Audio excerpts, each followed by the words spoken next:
2026 നിയമസഭാ തെരഞ്ഞെടുപ്പ് ഇപ്പോൾ സജീവമായിട്ട് ചർച്ച ചെയ്തുകൊണ്ടിരിക്കുകയാണ്. അതാണ് ഇപ്പോഴത്തെ പ്രധാനപ്പെട്ട വിഷയവും. നിലമ്പൂരിൽ നിന്ന് സകല ഊർജവും സംഭരിച്ചിരിക്കുന്ന UDF ഇനി അങ്ങോട്ട് നേട്ടങ്ങളുടെ കൊയ്ത്തായിരിക്കുമെന്ന് കരുതുന്നു. ഇതേ അവസരത്തിൽ LDFന് വൻ തകർച്ച സംഭവിക്കുമെന്നും ഒക്കെ രാഷ്ട്രീയ കേരളം ചർച്ച ചെയ്തുകൊണ്ടിരിക്കുകയാണ്. ഈ അവസരത്തിൽ ചില ഘടകകക്ഷികളുടെ മുന്നണി മാറ്റത്തെക്കുറിച്ചും സജീവമായി ചർച്ച ചെയ്യുന്നുണ്ട്. എപ്പോഴും മാറിക്കൊണ്ടിരിക്കുന്ന ഘടകകക്ഷി എന്ന് പറയുന്നത് ഈ കേരള കോൺഗ്രസ് ആണ്.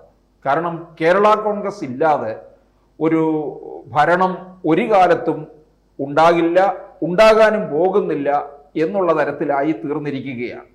കേരള കോൺഗ്രസുകൾ ഈ അങ്ങ് ധാരാളമുണ്ട്, പെറ്റ് പെരുകിയിട്ടിരിക്കുകയാണ്.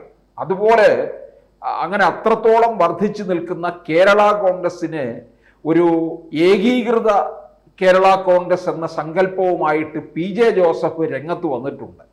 അദ്ദേഹത്തിൻ്റെ ശതാഭിഷിക്ത നിറവിലാണ് ഇത്തരത്തിലൊരു കാര്യം പറഞ്ഞത്. അത് നടക്കുമോ ഇല്ലയോ എന്നുള്ളത് മറ്റൊരു കാര്യം. എന്തായാലും ഒരു വലിയ സമ്മേളനത്തിനുള്ള കേരള കോൺഗ്രസുകൾ ഉണ്ടെന്നുള്ളതാണ് കേരളത്തിലെ എടുത്തു പറയേണ്ട കാര്യം. ഇതൊരു പ്രാദേശിക പാർട്ടിയാണെങ്കിലും ഇത് വളരെ നിർണായകമായിട്ടുള്ള ഒരു പാർട്ടി തന്നെയാണ്. അതുകൊണ്ട് തന്നെയാണ് ഓരോ തെരഞ്ഞെടുപ്പ് അടുക്കും തോറും കേരള കോൺഗ്രസ് എന്ന പാർട്ടിയെ ചുറ്റിപ്പറ്റി പ്രബലമായിട്ടുള്ള പാർട്ടികൾ ഇങ്ങനെ നടക്കുന്നുണ്ട്. ഇപ്പോൾ തന്നെ 2021 LDFിലേക്ക് പോയ കേരള കോൺഗ്രസ് ജോസ് കെ മാണി വിഭാഗത്തെ എങ്ങനെയെങ്കിലും തിരികെ കൊണ്ടുവരാനുള്ള ഒരു ശ്രമമാണ് UDF നടത്തിക്കൊണ്ടിരിക്കുന്നത്. അത് ലീഗിന് ആ ചുമതലയും ഏൽപ്പിച്ചു. പക്ഷേ കാര്യങ്ങൾ അങ്ങോട്ട് പൂർണ്ണമായിട്ടും ചർച്ച ചെയ്ത് അതിൻ്റെ ഒരു അന്തിമ തീരുമാനത്തിൽ എത്തിയിട്ടില്ല. കാരണം ഇത് കീറാമുട്ടി പ്രശ്നങ്ങൾ ധാരാളമുണ്ട്. എവിടെ നിർത്തും? ജോസ് കെ മാണിയുടെ സീറ്റ് ഏറ്റവും പ്രധാനമാണ്. അങ്ങനെയുള്ള കാര്യങ്ങളൊക്കെ നിൽക്കുക. അതിനോടൊപ്പം തന്നെയാണ് മറ്റൊരു വാർത്ത പരക്കുന്നു, അല്ലെങ്കിൽ ഒരു പിന്നാമ്പുറ വർത്തമാനമുള്ളത്. ഈ കേരള കോൺഗ്രസിനകത്ത് തന്നെ ജോസ് കെ മാണി വിഭാഗത്തിനകത്ത് തന്നെ ഒരു പിളർപ്പ് സംഭവിക്കാൻ പോകുന്നു എന്നുള്ള ഒരു വർത്തമാനം നിൽക്കുന്നുണ്ട്. അത് റോഷി അഗസ്റ്റിൻ്റെ നേതൃത്വത്തിലായിരിക്കും ആ പിളർപ്പ്. അതായത് റോഷി അഗസ്റ്റിനും ജോസ് കെ മാണിയും വഴിപിരിയും എന്നുള്ള ഘട്ടത്തിൽ എത്തി നിൽക്കുകയാണ്.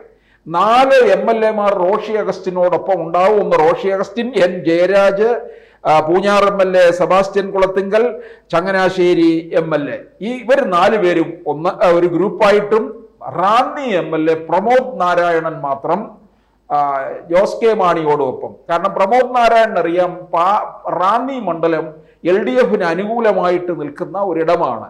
അപ്പോൾ ജോസ് കെ മാണിയോടൊപ്പം നിന്ന് കഴിഞ്ഞാൽ അത് ആ സീറ്റ് ഉറപ്പിച്ച് മുമ്പോട്ട് കൊണ്ടുപോകാൻ കഴിയും എന്നാണ് കണക്ക് കൂട്ടുന്നത്. ഈ അവസരത്തിൽ പക്ഷേ ജോസ് കെ മാണി LDFിൽ തന്നെ നിലയുറപ്പിക്കുമോ എന്നുള്ള കാര്യവും ചിന്തനീയമായിട്ടുള്ളതാണ്. കാരണം ജോസ് കെ മാണി വിഭാഗം അങ്ങനെ നിൽക്കത്തില്ല. ജോസ് കെ മാണിക്കും സംബന്ധിച്ചിടത്തോളം UDFിലേക്ക് അങ്ങ് കയറി ചെല്ലാൻ കഴിയുന്നില്ല. അവരെ ആട്ടിപ്പുറത്താക്കി, ചവിട്ടിപ്പുറത്താക്കി എന്നൊക്കെ പറയുന്നുണ്ട്. അവർ പറയുന്നത് ഇവിടുന്ന് ഇറങ്ങിപ്പോയതാണ്, വേണമെങ്കിൽ തിരിച്ചു വരട്ടെ എന്നുള്ള മട്ടിൽ നിൽക്കുന്നുണ്ട്. അങ്ങനെ പറഞ്ഞാലും VD സതീശനും ഒക്കെ ഇവരെ തിരിച്ചു കൊണ്ടുവരണമെന്നുണ്ട്. കാരണം സെൻട്രൽ ട്രാവൻകൂറിലെ ഇവർക്ക് നിർണായകമായിട്ടുള്ള വോട്ടുകൾ ഉണ്ട്. അത് മുഴുവൻ സമാഹരിക്കണം. അങ്ങനെ സമാഹരിക്കുന്നതിന് വേണ്ടിയാണല്ലോ 2021 പിണറായി വിജയൻ അങ്ങോട്ടേക്ക് വിളിച്ചുകൊണ്ടുപോയത്. അവിടെ അതൃപ്തനായിട്ട് നിൽക്കുകയാണ്. ഈ അവസരത്തിൽ ജോസ് കെ മാണിക്ക് അങ്ങോട്ടേക്ക് പോകാൻ കഴിയാത്തതിൻ്റെ വെച്ചാൽ ബാർക്കോഴയുടെ പേരിൽ തൻ്റെ പിതാവിനെ ചവിട്ടിത്തേച്ചു എന്നുള്ള ഒരു അമർഷം ഇപ്പോഴും അദ്ദേഹത്തിന് വിട്ടുമാറിയിട്ടില്ല. രമേശ് ചെന്നിത്തലയും VD സതീശനും ഒക്കെയാണ് ആ കള്ളക്കേസിൽ കുടുക്കിയത് എന്ന് ജോസ് കെ മാണി അഭിപ്രായപ്പെടുകയാണ്. ഈ അവസരത്തിൽ ഓർക്കണം, കേരളത്തിൽ 3ാമതൊരു മുന്നണി കൂടി ശക്തി പ്രാപിച്ചു വരികയാണ്. BJPയുടെ നേതൃത്വത്തിൽ NDA മുന്നണി. NDA മുന്നണി ഏറെക്കാലമായിട്ട് ജോസ് കെ മാണിയെ മാടി വിളിക്കുന്നുണ്ട്. നമ്മൾ എപ്പോഴും പറയാറുണ്ട് ഈ കേരള കോൺഗ്രസിനെ പറ്റി KM മാണി പറഞ്ഞിട്ടുള്ള കാര്യം, കേരള കോൺഗ്രസ് ഒരു സുന്ദരിയാണ്, അവളെ ചുറ്റിപ്പറ്റി ഇങ്ങനെ പലരും നടക്കുന്നുണ്ട് എന്നുള്ളത്. എന്ന് പറഞ്ഞതുപോലെ ഇവിടെ ജോസ് കെ മാണി വിഭാഗത്തിന് അല്ലെങ്കിൽ ജോസ് കെ മാണിയെ തന്നെ വിളിച്ചുകൊണ്ടിരിക്കുകയാണ് NDA. അങ്ങനെ വന്നു കഴിഞ്ഞാൽ രാജ്യസഭാ MP സ്ഥാനം വാഗ്ദാനം ചെയ്യുന്നുണ്ട്. ഇപ്പോൾ രാജ്യസഭാ MP ആണ് ജോസ് കെ മാണി.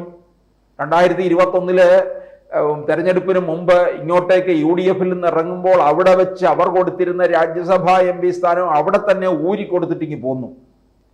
ഇവിടെ വന്നു പാലയിൽ മത്സരിച്ചു തോറ്റു. മത്സരിച്ചു തോറ്റോ തോൽപ്പിച്ചോ എന്നുള്ളത് ബ്രാക്കറ്റിൽ ഇട്ടേക്കുന്നു. അത് പ്രേക്ഷകർക്ക് ഞാൻ വിട്ടുതരിക, ആലോചിച്ച് നോക്കുക ആരാണ് തോൽപ്പിച്ചത് എന്നുള്ളത്. അങ്ങനെ ജോസ് കെ മാണി അവിടെ തോറ്റു. അത് കഴിഞ്ഞപ്പോൾ പാർലമെന്റിലേക്ക്, രാജ്യസഭയിലേക്ക് CPM വിടുകയും ചെയ്തു. പക്ഷേ ഇനി 2026 ഇതിൻ്റെ കാലാവധി അവസാനിക്കുമ്പോൾ വീണ്ടും CPM കൊടുക്കണമെന്നില്ല. അങ്ങനെ ജോസ് കെ മാണിക്ക് അങ്ങനെ നിൽക്കാൻ പറ്റത്തില്ല. ഇനി അങ്ങോട്ടേക്ക് CPM-ന്റെ കൂടെ നിന്ന് കഴിഞ്ഞാൽ എവിടെ സീറ്റ് കൊടുക്കും? പാലയിൽ ചെല്ലണ്ട. പാല മാണി സി കാപ്പൻ എടുത്തു കഴിഞ്ഞു UDF-ൽ നിന്നുകൊണ്ട്. മാണി സി കാപ്പനോട് പരാജയപ്പെട്ടു, 10-15,000 വോട്ടിന് മുകളിൽ പരാജയപ്പെട്ടു. ഇനിയും അവിടെ നിന്ന് കഴിഞ്ഞാൽ പരാജയം തന്നെ ഏറ്റുവാങ്ങേണ്ടി വരും എന്നുള്ളത് ഉറപ്പാണ്. അതുകൊണ്ട് ജോസ് കെ മാണിക്ക് UDF-ലേക്ക് പോകാൻ കഴിയുന്നില്ല. LDF-ൽ നിന്ന് കഴിഞ്ഞാൽ കാര്യങ്ങൾ പരുങ്ങല്ലാവും. LDF വീണ്ടും അധികാരത്തിൽ വരുമോ എന്നുള്ള കാര്യത്തിൽ സംശയം നിൽക്കുന്നുണ്ട്. അതുകൊണ്ട് ജോസ് കെ മാണിക്ക് മുമ്പോട്ട് വെച്ചിരിക്കുന്ന NDA മുമ്പോട്ട് വെച്ചിരിക്കുന്ന ഓഫർ എന്ന് പറഞ്ഞാൽ രാജ്യസഭാ അംഗത്വം തരാം, പിന്നെ കേന്ദ്രമന്ത്രി പദവിയും കൊടുക്കാം. ഇത് മുമ്പേ നമ്മളിത് പറഞ്ഞിട്ടുള്ളതാണ്. ഇത്തരത്തിലുള്ള പിന്നാമ്പുറ വർത്തമാനങ്ങളും ഒക്കെ ഉണ്ട് എന്നുള്ളതാണ്. പക്ഷേ ഇക്കുറി എന്തായാലും വളരെ സ്ട്രോങ് ആയിട്ട് പറഞ്ഞിരിക്കുകയാണ്. രാജീവ് ചന്ദ്രശേഖറാണ് BJP-യുടെ സംസ്ഥാന അധ്യക്ഷൻ. അദ്ദേഹം കേരളത്തിലെ ക്രൈസ്തവരെ എങ്ങനെ BJP-യിലേക്ക് കൊണ്ടുവരാം എന്നുള്ളത് വളരെ ഗൗരവമായിട്ട് തന്നെ ആലോചിക്കുകയും ചർച്ച ചെയ്യുകയും നടപ്പിലാക്കാൻ ശ്രമിക്കുകയും ചെയ്തുകൊണ്ടിരിക്കുകയാണ്. ആ വേളയിലാണ് ഇത്തരത്തിലുള്ള നീക്കമാണ് നടത്തുന്നത്. ചെറു ഘടകകക്ഷികളെ ഒക്കെ NDA മുന്നണിയിലേക്ക് കൊണ്ടുവരിക. അങ്ങനെ മുന്നണിയുടെ വിപുലീകരണവുമാകും.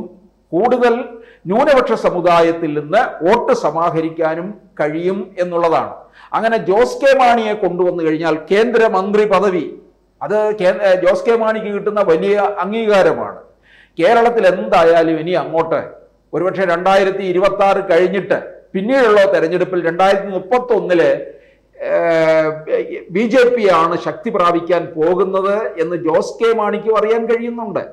അതുകൊണ്ട് മറ്റ് 2 മുന്നണികൾ, കോൺഗ്രസ് നയിക്കുന്ന മുന്നണി ഒരു തവണ എങ്ങാനും അധികാരത്തിൽ വന്നെങ്കിലായി, അത് കഴിഞ്ഞാൽ ഇതില്ലാതാകും.